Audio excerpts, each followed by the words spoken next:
বাল্যবিবাহ রুখতে সর্বদা সক্রিয় ঊনকোটি জেলার শিশু সুরক্ষা ইউনিট। এমন এক ঘটনা মঙ্গলবার দুপুরবেলা সংবাদ মাধ্যমের ক্যামেরায় উঠে আসে।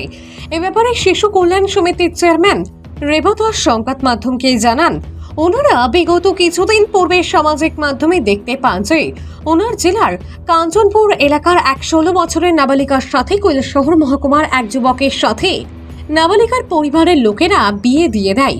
পরবর্তী সময় জেলা শিশু সুরক্ষা ইউনিটের কর্মীরা উক্ত যুবকটির বাড়িতে যায় এবং ঘটনার সত্যতা পায়। পরবর্তী সময় মঙ্গলবার দুপুরবেলা নাবালিকাকে শিশু কল্যাণ সমিতির অফিসে নিয়ে আসা হয়। উত্তর জেলা শিশু কল্যাণ সমিতির অফিসে উক্ত নাবালিকাটিকে আজ হস্তান্তর করা হবে।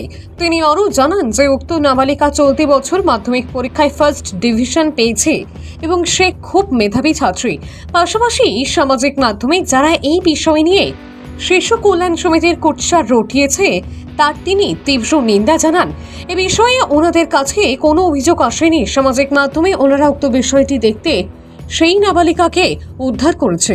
উক্ত বাল্য বিবাহ নিয়ে আজ কৈলাসহর থানায় শিশু কল্যাণ সমিতির পক্ষ থেকে একটি লিখিত অভিযোগ দায়ের করা হবে বলেও তিনি জানান। ভানুচন্দ্রের রিপোর্ট, আসাম ক্রাইম নেটওয়ার্ক। হ্যাঁ, আমরা উদ্ধার করতে পেরেছি। গত 3 দিন আগে আমাদের কাছে এরকম একটা ইনফরমেশন এসছে যে এরকম কৈলাসহরের একটা ছেলে নাকি কাঞ্চনপুরের একটা মেয়েকে নিয়ে এখানে চলে এসছে। ইন দ্য মিন টাইম তারপরে আমরা আমাদের এখান থেকে ডিসিপিউ এলসিপিওকে পাঠালাম, সিএইচএল এর কিছু স্টাফ পাঠালাম। ওরা গেল বাড়িতে, যাওয়ার পরে ওরা বাড়িতে গিয়ে দেখলো ছেলে বাড়িতে নেই। তো তারপর গার্জেনকে ওরা জিজ্ঞেস করলো। গার্জেন জিজ্ঞেস করার পর ওরা বললো ওরা ছেলের ব্যাপারে কিছু বলতে পারে না, ওরা জানে না, ওরা নিজেরা বিয়ে করেছে। তো আমার স্টাফরা তখন বললো এসব আমরা জানি না, আপনারা এনি হাও ওদেরকে এনে সিডাব্লিউসির কাছে মঙ্গলবার যেহেতু খুলবে অফিস, আপনারা এনে প্রডিউস করেন। এই ব্যাপারে আমরা কিছু জানি না, নাহলে আমরা ফার্দার আপনাদের এগেইনস্টে অ্যাকশন নিব। আমাদের কাছে ইনফরমেশন আছে যে বিয়েটা নাকি জোর করেই দেওয়ানো হয়েছে মেয়েটা পরিবারের পক্ষ থেকে। এটা একটা ইনফরমেশন আমরা পেয়েছি। তারপরে বলার পরে তো ইন দ্য মিনটাইম আজকে ওরা এখানে নিয়ে আসলো ওদেরকে। আমরা মেয়েটাকেও দেখলাম, ছেলে তো আসেনি।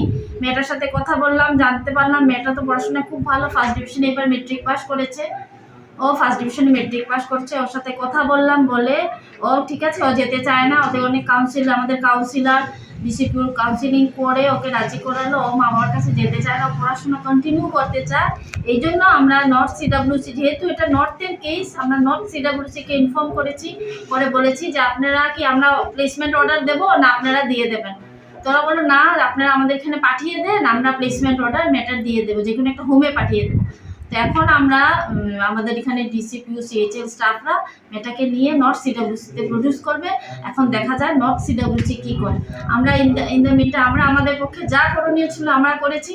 আমার যদিও এখানে কেস আমাদের কোনো জুরিসডিকশন নাই কেস রেজিস্টার করার, তারপরেও আমরা একটা কমপ্লেন পিটিশন লিখে আমাদের স্টাফকে পাঠিয়ে কৈলাসহর থানায় একটা কেস রেজিস্টার করাবো।